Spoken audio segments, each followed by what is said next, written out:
up, but he also then said, like, right now we're living in years of slavery mentally, these mental prisons, and it's a choice. I very much subscribe to that. I believe that right now, right, black people are enslaving themselves to emotion, right, and it's actually not helping us. We seem to be going backwards. If you look at the statistics from the 1960s to now, black people are worse off today than we were 60 years ago. I think it's a different country and different types of racism. But do you think it's a more racist country than when we had maybe not outwardly. Okay. Maybe not outwardly. I mean, there are no segregated drinking fountains. Right. There's no back of the bus. Yeah, I think within the realm of reality. Has there been improvement? Certainly. Okay. Yeah, but so the question then becomes, this is where I talk about when I say that I'm grounded in fact. It's worse for your father than for your grandfather. Yeah, so the question that I always go back to is, of course, logically speaking, America is not a more racist country today than it was 60 years ago, so why are black people worse off? And this is when I deep dove into the policies and I started to understand, wait a second, okay?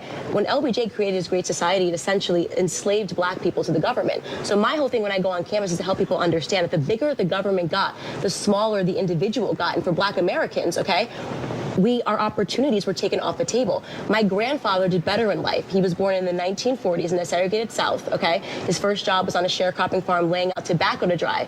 Then my father did when he didn't have that same upbringing. And that is because government dependency, black people thinking that the government is going to fix our problems, which is interwoven into all of these democratic policies, began to happen. So what did I do? I started a YouTube channel and I started talking to them to make them understand, listen, some of these policies, you're out here protesting something that is not fundamentally harming the black community, okay? What's actually harming the big hole in the ship, okay? No one's acknowledging. We're so focused on, like, police brutality, which affects 0.00004% of the black community. Is it a symbol of something bigger? What? No, I don't believe it's a symbol of something bigger.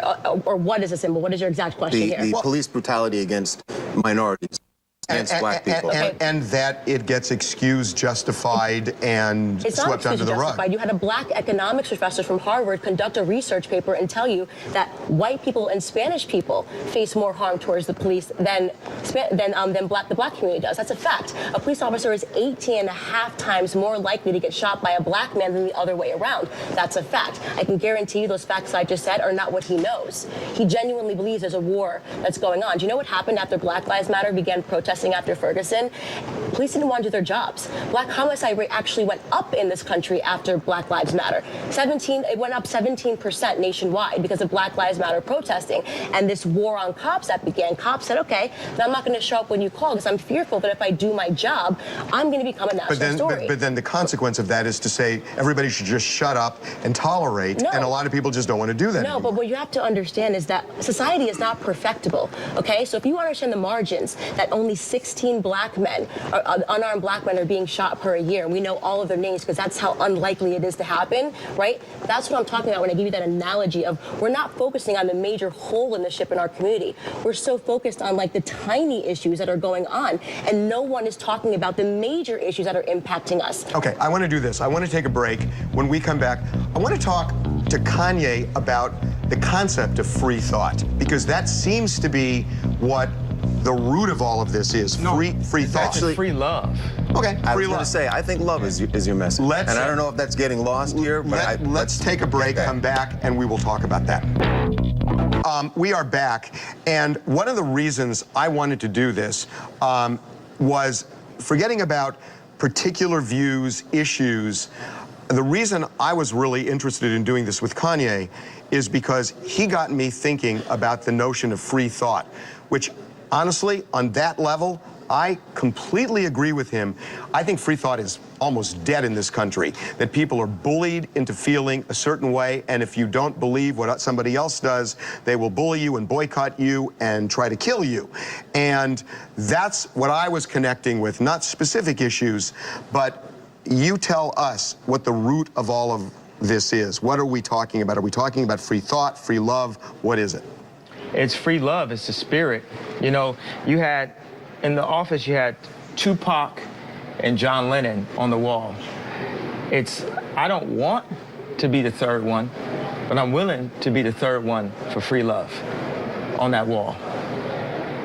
You understand what I'm saying? Oh, I hear what you're saying. If I say I love Dr. Jan Adams that performed surgery, my mother's final surgery, people don't want to accept forgiveness and love. Like even Harvey, you said you can't love everyone when we talked about the Jan Adams. And I believe that. But does God want you to love everyone? Well, first of all, do you believe in God? Do you believe in yes, spirit? But I don't necessarily think. I know people say that, Kanye. I don't know. I don't know where that comes from. If you start thinking about love and start feeling love and thinking about forgiveness, then you can overcome things. I was able to talk to Kanye last week at some length about this, and it really, and so honestly, this is what inspired me, that I think you're right, that we are a country of intolerance right now. And as long as we are so intolerant that we try to kill people who disagree with us, we are going to destroy ourselves. And you got me thinking about this, and I've been obsessed with it. I think about it in the pool, I think about it at the gym, I think about it when I'm walking, and I think about it at work. And I've been thinking about this, and I think it's a really valid point.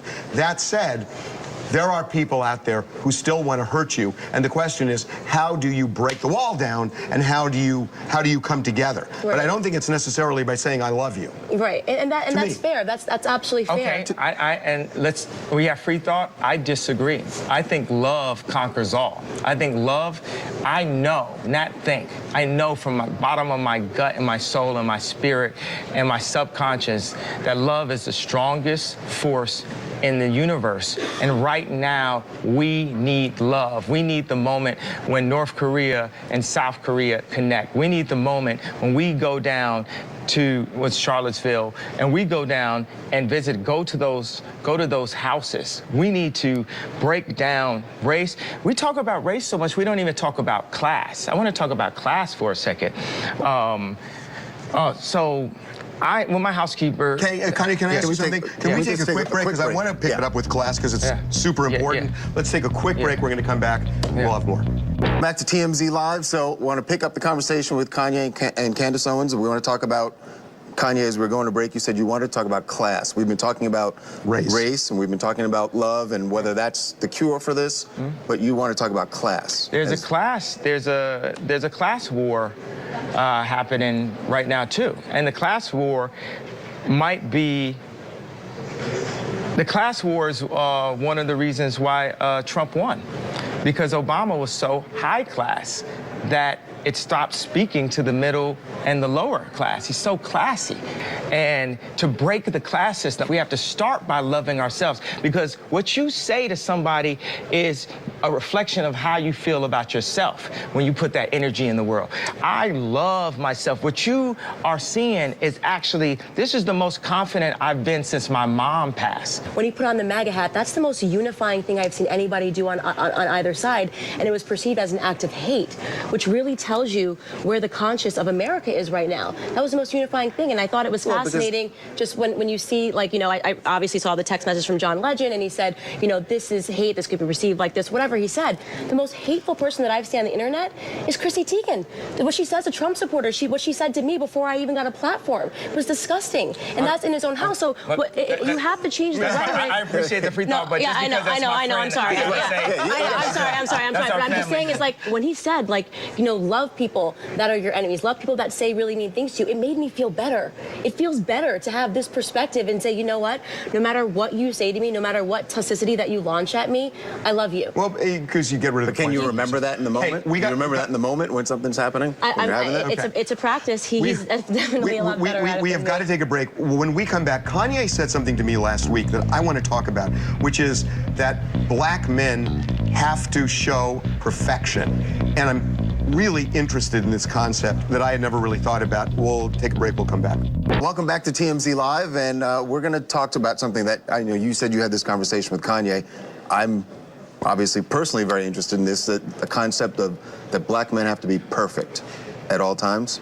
It was just a point about Hollywood and the media perception of black men. This perfect idea of superhero with Obama or Michael Jordan. I want to show people that it's okay to screw up and you still can make it through things. We are out of time, but I got to say, one of the reasons I wanted to do this, people can disagree with, you know, lots of things in this world, and you know, I don't agree with everything you say for sure, but what I love what I love is the idea of talking about something that is really lost in this country. Which and is I know love. you say free love, and that's important, I know, but free thought